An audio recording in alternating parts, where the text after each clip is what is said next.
Hi friend, welcome to Kavya Nayana cooking channel. ನಾನು ಸುಷ್ಮಾ. ಬನ್ನಿ, ಇವತ್ತೊಂದು ಸ್ಪೆಷಲ್ ರೆಸಿಪಿನ ಮಾಡಿ ತೋರಿಸ್ತಾ ಇದ್ದೀನಿ. ಮನೆಯಲ್ಲಿ ಎರಡೇ ಎರಡು ಕ್ಯಾಪ್ಸಿಕಮು, ಒಂದೇ ಒಂದು ಹಿಡಿಯಷ್ಟು ಗೋಡಂಬಿ ಇದ್ದು ಬಿಟ್ರೆ ನಾವು ರೆಸ್ಟೋರೆಂಟ್ ಸ್ಟೈಲಲ್ಲಿ ಕ್ಯಾಪ್ಸಿಕಮ್ ಗ್ರೇವಿನ ಯಾವ ಥರ ಮಾಡೋದು ಅಂತ ತೋರಿಸ್ಕೊಡ್ತಾ ಇದ್ದೀನಿ. ತುಂಬ ಸಿಂಪಲ್ ಆಗಿ ಮಾಡ್ಕೋಬಹುದು. ಕಡಿಮೆ ಸಮಯದಲ್ಲಿ ರೊಟ್ಟಿ ಜೊತೆಗೆ, ಚಪಾತಿ ಜೊತೆಗೆ, ಪೂರಿ ಜೊತೆಗೆ, ಇಡ್ಲಿ ಎಲ್ಲದರ ಜೊತೆಗೆ ಸೂಪರ್ ಆಗಿರೋ ಕಾಂಬಿನೇಷನ್ ಫ್ರೆಂಡ್ಸ್. ಯಾವ ತರ ಮಾಡೋದು ಅಂತ ಕ್ಯಾಪ್ಸಿಕಮ್ ಗ್ರೇವಿನ ತೋರಿಸ್ಕೊಡ್ತೀನಿ. ಬನ್ನಿ ಫ್ರೆಂಡ್ಸ್. ಒಲೆ ಮೇಲೆ ಒಂದು ಪಾತ್ರೆನ ಇಟ್ಕೊಂಡಿದ್ದೀನಿ. ಅದಕ್ಕೆ 1 ಗ್ಲಾಸ್ ಆಗುವಷ್ಟು ನೀರನ್ನ ಹಾಕೋತಾ ಇದ್ದೀನಿ. ಹಾಗೆ ಇಲ್ಲಿ ಒಂದೆರಡು ದೊಡ್ಡ ಸೈಜ್ ಈರುಳ್ಳಿನ ಸ್ಲೈಸ್ ಆಗಿ ಕಟ್ ಮಾಡಿಕೊಂಡು ಹಾಕೋತಾ ಇದ್ದೀನಿ. ಹಾಗೆ ಇಲ್ಲಿ 1 ಹಿಡಿ ಆಗುವಷ್ಟು ನಾನಿಲ್ಲಿ ಗೋಡಂಬಿನ ತಗೊಂಡಿದ್ದೀನಿ. ನನ್ನ ಮುಷ್ಟಿ ಎಷ್ಟಿದೆಯೋ ನೋಡಿ ಅಷ್ಟು, 1 ಮುಷ್ಟಿಯಷ್ಟು ನಾನು ಗೋಡಂಬಿನ ತಗೊಂಡಿದ್ದೀನಿ. ಈಗ ಇವೆರಡನ್ನು ನಾವು ಒಂದು 10 ನಿಮಿಷ ಕುದಿಸ್ಕೋಬೇಕು. ಚೆನ್ನಾಗಿ ಲೋ ಫ್ಲೇಮ್ ಅಲ್ಲೇನೆ ಮುಚ್ಚಳ ಮುಚ್ಚಿ ಒಂದು 10 ನಿಮಿಷ ಕುದಿಸ್ಕೊಂಡ್ರೆ ಸಾಕು. ಮತ್ತೊಂದು ಒಲೆ ಮೇಲೆ ಒಂದು ಪಾತ್ರೆನ ಇಟ್ಕೊಂಡಿದ್ದೀನಿ. ಇದಕ್ಕೆ ಒಂದು 4 ಟೇಬಲ್ ಸ್ಪೂನ್ ಅಷ್ಟು ಎಣ್ಣೆನ ಹಾಕೊಳ್ಳೋಣ. ಎಣ್ಣೆ ಕೂಡ ಚೆನ್ನಾಗಿ ಬಿಸಿಯಾಗಿದೆ. ಇಲ್ಲಿ ನಾನು 2 ಕ್ಯಾಪ್ಸಿಕಮ್ನ ತಗೊಂಡಿದ್ದೀನಿ. ದಪ್ಪ ದಪ್ಪದಾಗಿ ಕಟ್ ಮಾಡ್ಕೊಂಡಿದ್ದೀನಿ. ಇವಾಗ ಎಣ್ಣೆಯಲ್ಲಿ ಫ್ರೈ ಮಾಡ್ಕೊಳ್ಳೋಣ. ನೀವು ಜಾಸ್ತಿ ಕೂಡ ಮಾಡ್ಕೋಬಹುದು. ನಾನು 2 ಕ್ಯಾಪ್ಸಿಕಮ್ನ ಬಳಸ್ಕೊಂಡು ರೆಸ್ಟೋರೆಂಟ್ ಸ್ಟೈಲಲ್ಲಿ ಗ್ರೇವಿನ ಮಾಡಿ ತೋರಿಸ್ತಾ ಇದ್ದೀನಿ. ತುಂಬಾ ಸಿಂಪಲ್ ಆಗಿ ಕಡಿಮೆ ಸಮಯದಲ್ಲಿ ಕಡಿಮೆ ಸಾಮಗ್ರಿಗಳನ್ನ ಬಳಸಿ ಯಾವ ತರ ಮಾಡೋದು ಅಂತ ತೋರಿಸ್ಕೊಡ್ತಾ ಇದ್ದೀನಿ. ತುಂಬಾ ಅಂದ್ರೆ ತುಂಬಾ ಚೆನ್ನಾಗಿರುತ್ತೆ ರೆಸ್ಟೋರೆಂಟ್ ಸ್ಟೈಲಲ್ಲಿ ಕ್ಯಾಪ್ಸಿಕಮ್ ಗ್ರೇವಿ. ನೀವು ಕೂಡ ಒಂದ್ಸತಿ ಟ್ರೈ ಮಾಡಿ ನೋಡಿ, ನಿಮಗೂ ಕೂಡ ಇಷ್ಟ ಆಗುತ್ತೆ. ಈಗ ಲೋ ಫ್ಲೇಮ್ ಅಲ್ಲೇನೆ ಚೆನ್ನಾಗಿ ಎಣ್ಣೆಯಲ್ಲಿ ಕ್ಯಾಪ್ಸಿಕಮ್ನ ಫ್ರೈ ಮಾಡ್ಕೋಬೇಕು. ಹೊಸಬ್ರು ಯಾರಾದ್ರೂ ನಮ್ಮ ಚಾನಲ್ ನೋಡ್ತಾ ಇದ್ರೆ ಪ್ಲೀಸ್ ಸಬ್ಸ್ಕ್ರೈಬ್ ಮಾಡ್ಕೊಂಡು ನೋಡಿ. ವಿಡಿಯೋನ ಎಲ್ಲೂ ಕೂಡ ಸ್ಕಿಪ್ ಮಾಡಬೇಡಿ, ಪೂರ್ತಿಯಾಗಿ ವಿಡಿಯೋ ನೋಡಿ ಸಪೋರ್ಟ್ ಮಾಡಿ ಫ್ರೆಂಡ್ಸ್. ಈಗ 1-2 ನಿಮಿಷ ಇದನ್ನ ಚೆನ್ನಾಗಿ ಫ್ರೈ ಮಾಡ್ಕೊಳ್ಳೋಣ ಎಣ್ಣೆಯಲ್ಲಿ. ನೋಡಿ, ಕ್ಯಾಪ್ಸಿಕಮ್ ಕೂಡ ಚೆನ್ನಾಗಿ ಫ್ರೈ ಆಗಿದೆ. ಇಷ್ಟು ಫ್ರೈ ಆದ್ರೆ ಸಾಕು. ಅರ್ಧ ಇದರಲ್ಲೇನೆ ಬೆಂದೋಗ್ಬಿಡುತ್ತೆ ಕ್ಯಾಪ್ಸಿಕಮು. ನೋಡಿ, ಹತ್ರ ಕಟ್ ಮಾಡಿದ್ರೆ ಕಟ್ ಆಗುತ್ತೆ. ನೋಡಿ, ಇಷ್ಟು ಫ್ರೈ ಮಾಡ್ಕೊಂಡ್ರೆ ಸಾಕು. ಇದನ್ನ ಒಂದು ಪ್ಲೇಟ್ಗೆ ತೆಗೆದು ಬಿಡ್ತೀನಿ ಫ್ರೆಂಡ್ಸ್. ಈರುಳ್ಳಿ ಹಾಗೆ ಗೋಡಂಬಿ ಚೆನ್ನಾಗಿ ಬೆಂದಿದೆ. ಇವಾಗ ಇದನ್ನ ನೀರ್ ಸಪ್ರೇಟು ಹಾಗೆ ಇದನ್ನ ಸಪ್ರೇಟ ಮಾಡ್ಕೊಳ್ಳೋಣ. ಇದನ್ನ ಸೋಸ್ಕೊಳ್ಳೋಣ. ಇವಾಗ ಒಲೆನ ಆಫ್ ಮಾಡ್ಕೊಂಡ್ ಬಿಡ್ತೀನಿ. ನೋಡಿ, ಇವಾಗ ಸ್ಟ್ರೈನರ್ ಅಲ್ಲಿ ಸೋಸ್ಕೊಂಡ್ಬಿಡ್ತೀನಿ. ಈ ನೀರೇನು ವೇಸ್ಟ್ ಮಾಡೋಂಗಿಲ್ಲ. ನಾವು ಗ್ರೇವಿಗೆ ನಾವು ಬಳಸ್ಕೋಬಹುದು. ಇವಾಗ ಇದು ತಣ್ಣಗಾಗ್ಲಿ. ಒಂದು 5 ನಿಮಿಷ ಇದನ್ನು ತಣ್ಣಗಾದ್ಮೇಲೆ ನಾವು ರುಬ್ಕೊಂಡು ಬರೋಣ.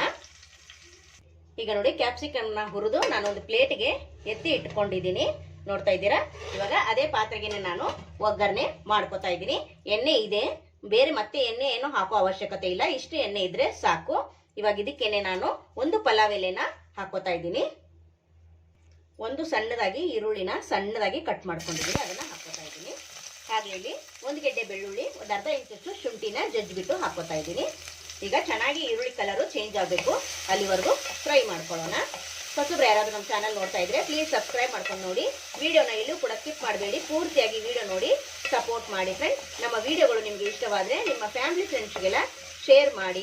ಆದಷ್ಟು ನಾನು ಕಡಿಮೆ ಸಾಮಗ್ರಿಗಳನ್ನು ಬಳಸಿ ಸಿಂಪಲ್ ಆಗಿ ಮಾಡಿ ತೋರಿಸ್ತಾ ಇರ್ತೀನಿ. ಹಾಗಾಗಿ ನಮ್ಮ ಚಾನೆಲ್ನ ಸಪೋರ್ಟ್ ಮಾಡಿ ಫ್ರೆಂಡ್ಸ್. ಈರುಳ್ಳಿ ಕಲರು ಚೇಂಜ್ ಆಗಿದೆ ನೋಡಿ, ಚೆನ್ನಾಗಿ ಫ್ರೈ ಆಗಿದೆ. ಇವಾಗ ನಾನು ಇದಕ್ಕೆ 1-2 ದಪ್ಪ ಸೈಜು ಟೊಮೊಟೊನ ಸಣ್ಣದಾಗಿ ಕಟ್ ಮಾಡ್ಕೊಂಡಿದ್ದೀನಿ, ಅದನ್ನು ಕೂಡ ಹಾಕೋತೀನಿ. ಹಾಗೆ ಇಲ್ಲಿ ಚೆನ್ನಾಗಿ ಇದನ್ನು ಕೂಡ ಫ್ರೈ ಮಾಡ್ಕೋಬೇಕು ನೋಡಿ. ಹಾಗೆ ರುಚಿಗೆ ಸ್ವಲ್ಪ ಉಪ್ಪನ್ನ ಸೇರಿಸ್ಕೊಳ್ಳೋಣ, ಬೇಗ ಟೊಮೊಟೊ ಫ್ರೈ ಆಗುತ್ತೆ. ಹಾಗೆ ಇಲ್ಲಿ ಒಂದು ಅರ್ಧ ಚಮಚದಷ್ಟು ಅರಿಶಿನ ಪುಡಿನ ಸೇರಿಸ್ಕೊತಾ ಇದ್ದೀನಿ. ಮತ್ತೆ ಚೆನ್ನಾಗಿ ಒಂದ್ಸತಿ ಮಿಕ್ಸ್ ಮಾಡಿಕೊಂಡು ಇದನ್ನು ಕೂಡ ಅಷ್ಟೇ 1-2 ನಿಮಿಷಗಳ ಕಾಲ ಚೆನ್ನಾಗಿ ಫ್ರೈ ಮಾಡ್ಕೋಬೇಕು. ಟೊಮೊಟೊ ಸ್ವಲ್ಪ ಮೆತ್ತಗಾಗಬೇಕಿಲ್ಲಿ, ಅಲ್ಲಿವರೆಗೂ ನಾವು ಫ್ರೈ ಮಾಡ್ಕೊಂಡ್ರೆ ಸಾಕು. ನೋಡಿ, ಇಲ್ಲಿ ಈರುಳ್ಳಿ ಹಾಗೆ ಗೋಡಂಬಿ ತಣ್ಣಗಾಗಿದೆ. ಇದನ್ನ ಮಿಕ್ಸಿ ಜಾರ್ಗೆ ಹಾಕೊಂಡು ನುಣ್ಣಗೆ ಪೇಸ್ಟ್ ತರ ಮಾಡ್ಕೊಂಡು ಬರೋಣ. ನೋಡಿ, ಈ ಚಿಕ್ಕ ಮಿಕ್ಸಿ ಜಾರ್ಗೆ ನಾನೆಲ್ಲ ಹಾಕೊಂತೀನಿ. ನೀರೇನು ಹಾಕೋ ಅವಶ್ಯಕತೆ ಇಲ್ಲ, ಚೆನ್ನಾಗಿ ಬೆಂದಿದೆ ಅಲ್ವಾ, ನುಣ್ಣಗೆ ಪೇಸ್ಟ್ ತರ ಆಗುತ್ತೆ. ಹಾಗೇನಾದ್ರೂ ಆಗ್ಲಿಲ್ಲ ಅಂದ್ರೆ ಸ್ವಲ್ಪ ನೀರನ್ನು ಹಾಕೊಂಡು ಪೇಸ್ಟ್ ತರ ಮಾಡ್ಕೊಳ್ಳಿ. ನೋಡಿ, ನಾನು ವೈಟ್ ಪೇಸ್ಟ್ ಮಾಡ್ಕೊಂಡು ಬಂದಿದ್ದೀನಿ. ನೋಡ್ತಾ ಇದ್ದೀರಾ, ಕ್ರೀಮಿಯಾಗಿ ಪೇಸ್ಟ್ ಮಾಡ್ಕೊಂಡು ಬಂದಿದ್ದೀನಿ. ನೋಡಿ, ಟೊಮೊಟೊ ಕೂಡ ಚೆನ್ನಾಗಿ ಫ್ರೈ ಆಗಿದೆ. ಇಷ್ಟು ಫ್ರೈ ಆದ್ರೆ ಸಾಕು.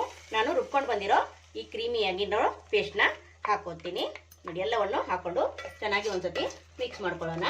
ನಾನಿಲ್ಲಿ ವೈಟ್ ಗ್ರೇವಿನ ಮಾಡಿ ತೋರಿಸ್ತಾ ಇದ್ದೀನಿ ನೋಡಿ. ಹಾಗೆ ಇದ್ರ ಜೊತೆಗೇನೆ ಗರಂ ಮಸಾಲ 1 ಟೇಬಲ್ ಸ್ಪೂನ್ ಅಷ್ಟು ಹಾಕೋತಾ ಇದ್ದೀನಿ. ಹಾಗೆ ಇಲ್ಲಿ ಖಾರದ ಪುಡಿ 1 ಟೇಬಲ್ ಸ್ಪೂನ್ ಅಷ್ಟು ಹಾಕೋತಾ ಇದ್ದೀನಿ. ಹಾಗೆ ಧನಿಯಾ ಪುಡಿ ಕೂಡ 1 ಟೇಬಲ್ ಸ್ಪೂನ್ ಅಷ್ಟು ಹಾಕೋತಾ ಇದ್ದೀನಿ. ನಾನು ಮಿಕ್ಸಿ ಜಾರ್ಗೆ ಸ್ವಲ್ಪ ನೀರನ್ನ ಹಾಕೊಂಡು ಇವಾಗ ಇದಕ್ಕೆ ಹಾಕೊಂತೀನಿ. ಚೆನ್ನಾಗಿ ಕುದಿಬೇಕಲ್ವಾ. ನೋಡಿ, ನಾನು 1 ಗ್ಲಾಸ್ ಅಷ್ಟು ನೀರನ್ನ ಮಿಕ್ಸಿ ಜಾರ್ಗೆ ಹಾಕೊಂಡು ಇರೋದನ್ನ ಪೇಸ್ಟ್ ಅನ್ನ ತೊಳೆದು ಹಾಕೋತಾ ಇದ್ದೀನಿ. ಇವಾಗ ಚೆನ್ನಾಗಿ ಒಂದ್ಸತಿ ಮಿಕ್ಸ್ ಮಾಡ್ಕೊಂಡು ಇದನ್ನ ಕುದಿಯೋದಕ್ಕೆ ಬಿಡೋಣ. ಗಟ್ಟಿ ಆಗ್ತಾ ಇರುತ್ತೆ ಮಿಕ್ಸ್ ಮಾಡ್ತಾ ಮಾಡ್ತಾ, ಅಂದ್ರೆ ಕುದಿತಾ ಇರುವಾಗ, ಅಂದ್ರೆ ಕುದಿತಾ ಕುದಿತಾ ಗಟ್ಟಿ ಆಗ್ತಾ ಇರುತ್ತೆ. ಯಾಕಂದ್ರೆ ಗೋಡಂಬಿ ಹಾಕಿರೋದ್ರಿಂದ ಇದು ಚೆನ್ನಾಗಿ ಗಟ್ಟಿ ಆಗುತ್ತೆ. ಅದಕ್ಕೆ ಈಗ ಸ್ವಲ್ಪ ನೀರನ್ನ ಹಾಕೊಂಡು ಕುದಿಸ್ಕೊಳ್ಳಿ. ಎಷ್ಟು ಬೇಕೋ ನೋಡ್ಕೊಂಡು ಗ್ರೇವಿ ಥಿಕ್ನೆಸ್ ಅನ್ನ ಮಾಡಿ ನೀವು ನೀರನ್ನ ಸೇರಿಸ್ಕೋಬಹುದು. ಈಗ ಚೆನ್ನಾಗಿ 1-2 ನಿಮಿಷ ಮಸಾಲೆ ಕೂಡ ಚೆನ್ನಾಗಿ ಫ್ರೈ ಆಗ್ಲಿ. ನೋಡಿ, ಗ್ರೇವಿ ಕೂಡ ಚೆನ್ನಾಗಿ ಫ್ರೈ ಆಗ್ತಾ ಇದೆ. ಒಂದೊಳ್ಳೆ ಪರಿಮಳ ಬರ್ತಾ ಇದೆ. ಈಗ ನಾನಿಲ್ಲಿ ಕಸ್ತೂರಿ ಮೇಥಿನ ಸ್ವಲ್ಪ ಹಾಕೊಂತೀನಿ. ಹಾಗೆ ಇದಕ್ಕೇನೆ ಅವಾಗಲೇ ಫ್ರೈ ಮಾಡಿಟ್ಕೊಂಡಲ್ಲ ಕ್ಯಾಪ್ಸಿಕಮ್ನ, ಅದನ್ನು ಕೂಡ ಹಾಕೊಂತಾ ಇದ್ದೀನಿ. ಹಾಗೆ ಇಲ್ಲಿ ಚೆನ್ನಾಗಿ ಒಂದ್ಸತಿ ಮಿಕ್ಸ್ ಮಾಡ್ಕೊಳ್ಳೋಣ.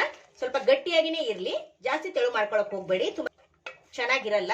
ಅದಕ್ಕೋಸ್ಕರ ಸ್ವಲ್ಪ ತಿಕ್ಕಾಗೆ ಇರ್ಲಿ, ಜಾಸ್ತಿ ತೆಳು ಮಾಡ್ಕೊಳಕ್ ಹೋಗ್ಬೇಡಿ. ನೋಡಿ, ಈ ತರ ಆಗಿದೆ. ಇವಾಗ ನಾನು ಇದಕ್ಕೆ ಫ್ರೆಶ್ ಕ್ರೀಮ್ ನ ಮನೇಲೆ ಮಾಡಿರೋದನ್ನ ಹಾಕೋತಾ ಇದ್ದೀನಿ. ನಿಮ್ಮ ಹತ್ರ ಇದ್ರೆ ಹಾಕೊಳ್ಳಿ, ಇಲ್ಲ ಅಂದ್ರೆ ಸ್ಕಿಪ್ ಮಾಡಬಹುದು.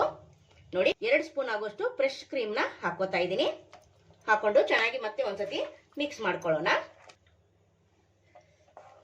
ಫ್ರೆಶ್ ಕ್ರೀಮ್ ಹಾಕೋದ್ರಿಂದ ರೆಸ್ಟೋರೆಂಟ್ ಸ್ಟೈಲ್ ಅಲ್ಲಿ ನಾವು ಕ್ಯಾಪ್ಸಿಕಮ್ ಗ್ರೇವಿ ತಿಂತಾ ಇದೀವೇನೋ ಅನಿಸ್ತಾ ಇರುತ್ತೆ. ಅದಕ್ಕೋಸ್ಕರ ನಾನು ಫ್ರೆಶ್ ಕ್ರೀಮ್ ಅನ್ನ ಬಳಸಿದ್ದೀನಿ.